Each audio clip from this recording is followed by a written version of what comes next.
ಎಲ್ಲರಿಗೂ ಕ್ರಾಂತಿಕಾರಿ ಜೈ ಭೀಮ್.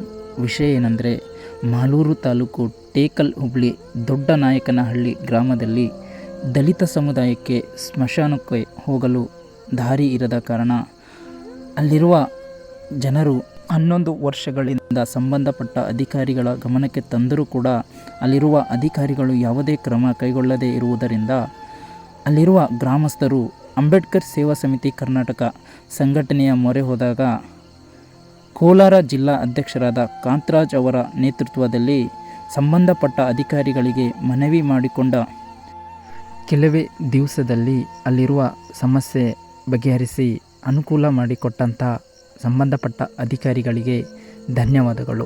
ಹಾಗೆ ಅಂಬೇಡ್ಕರ್ ಸೇವಾ ಸಮಿತಿ ಕರ್ನಾಟಕ ಸಂಘಟನೆಯು ಸದಾ ನೊಂದವರ ಪರ, ಅನ್ಯಾಯದ ವಿರುದ್ಧ ಕೆಲಸ ಮಾಡುತ್ತಿರುತ್ತೆ. Thank you so much. Jai Bhim.